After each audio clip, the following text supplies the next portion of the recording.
কোনো রকম রোদে দেওয়ার ঝামেলা ছাড়া, তেল ছাড়া বানিয়ে নিন কাঁচা আমের ঝুরি আচার। এভাবে বানিয়ে সারা বছর সংরক্ষণ করে খেতে পারবেন, খেতেও দারুণ লাগবে। তো আচার বানানোর জন্য এখানে আটি শক্ত হয়ে গেছে সেরকম আমি কয়েকটা নিয়েছি, আর আম এরকম সরু সরু করে কেটে নিয়েছি, ঠিক আলু ভাজার মতো।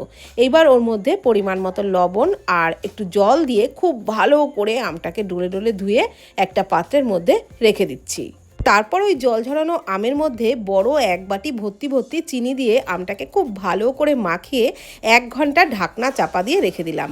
আর ততক্ষণে একটা ভাজা মশলা বানিয়ে নিয়েছিলাম। 4টে শুকনো লঙ্কা, 1/2 চামচ পাঁচফোড়ন, 1 চামচ গোটা ধনে কড়াইতে নাড়াচাড়া করে ভেজে ঠান্ডা করে গুঁড়ো করে নিলাম। এদিকে 1 ঘন্টা পর ওই গলানো চিনি সমেত আমটাকে একটা কড়াইয়ের মধ্যে নিলাম। ওর মধ্যে একটু লবণ, হলুদ গুঁড়ো আর সামান্য লঙ্কার গুঁড়ো দিয়ে নাড়াচাড়া করে আমটাকে বেশ কিছুক্ষণ ধরে ফুটিয়ে নিলাম। ঠিক এই রকম ঘনত্বের হয়ে গেলে দিয়ে দিচ্ছি 1 চামচ ভিনিগার। ভিনিগার দিলে কিন্তু আচারটা সারা বছর সংরক্ষণ করে খেতে পারবেন, একটুও নষ্ট হবে না। তো দেখুন, আমটা কিন্তু আরও কিছুক্ষণ ফুটিয়ে নিয়েছি আর ঠিক এই রকম ঘনত্বের হয়ে গেছে। তো সেই সময় দিয়ে দিলাম ওই ভাজা মশলার গুঁড়ো, তারপর নাড়াচাড়া করে আরও একটু ঘন করে নিলাম। তো এইবার পুরোপুরি ঠান্ডা হয়ে গেলে তারপর কিন্তু আপনাদের পরিবেশন করে দেখাচ্ছি। বানিয়ে দেখবেন, এভাবে খেতে দারুণ লাগবে।